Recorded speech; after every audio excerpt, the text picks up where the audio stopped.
كده لو عايز تنجحني نجحني ما ينفعش الكلام ده من غير مذاكره، لازم المذاكره دي هي الاسباب بتاعتي، اذاكر واخد بالاسباب اللي تؤدي بيا الى النجاح، وبعد كده اتوكل بقى على الله اترك النتيجه اللي تكون اتوقع.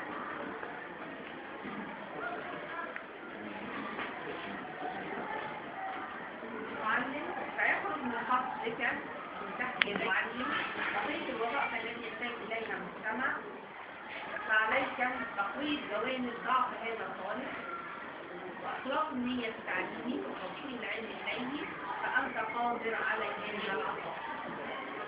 ندعو لابنائنا الطلاب بالتوفيق، ندعو للساده المعلمين بالتوفيق، وصلى الله على سيدنا محمد وعلى اله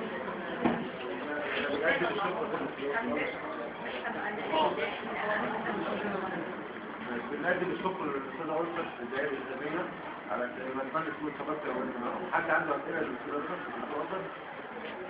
طيب الاستاذ عادل عبد المستشار الاعلامي هيلقي كلمته عليك ان شاء الله.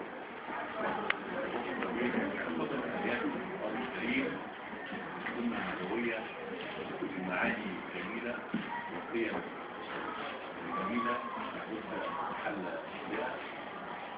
أنا بعد هذا التحديث الجميل في هذه الآيات نقول السنة اللي بتأكد على المسلمين لابد أن نتمسك بها في هذه الأمة العشرة.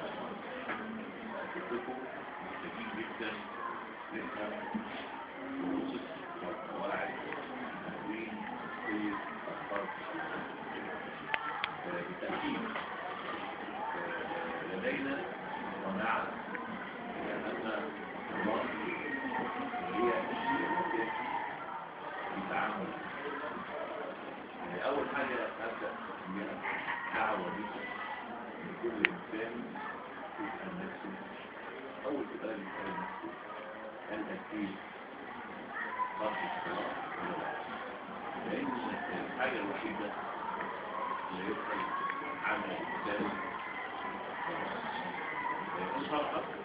فرقة السائل العالم. أنا برضه عايز أديكم مفهوم جميل ونظرة عميقة لقيمة هذه الصلاة، لأن أهم حاجة يتميز فيها الفكر الإسلامي احترام النظر بالعقل. فأنا الصلاة اللي بأكد عليها إن أنا بعد ما أدي الصلاة ألاقي نفسي إصرار في التمثل بقيم جميلة جدا. هذه القيم لابد أن أتفاعل وأتعامل معها لدرجة أن المتعامل معي يتأكد من مدى صدقي ومن مدى إيماني وتعلقي بهذه الصلاة، فهي تنهاني عن أي شيء غير مكلف. في كده بداية أكدتكم على قيمة الصلاة اللي بينبعث من بعدها كل المعاملات اللي بتتم مع الإنسان. أكدت الوقت رتبة على العلاقة بين المعلم والمتعلم. أكدتكم هذه العلاقة علاقة كبيرة جدا. أنا شفت النهارده اهتمام الدكتور علاء أحمد مدير المدرسة بالتأكيد والإعداد لهذه الندوة. أيضا اهتمام السادة الزملاء الأساتذة إن هم متواجدين معاكم ويجهزوا لهذه الندوة. ده شيء يعلمكم ما هي قيمة العلم، وبالتالي قيمة العلاقة بين المعلم والمتعلم. بأكد لكم بالفعل الشيء الهام جدا. أنا أريد من خلال الواقع وليس كلاما مختلفا.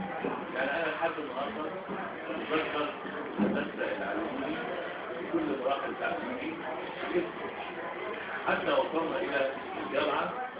كان العلاقة بيننا وبين الأساتذة في الجامعة قوية جدا لدرجة أن يشوفونا بعد مرور هذا العمر كله عارفيننا برضه. الشيء أنا عايز بس أطلقه أن القيمة في التعامل شيء مهم جدا. شيء برضه لابد أن نركز عليه في تكوين شخصية الفرد.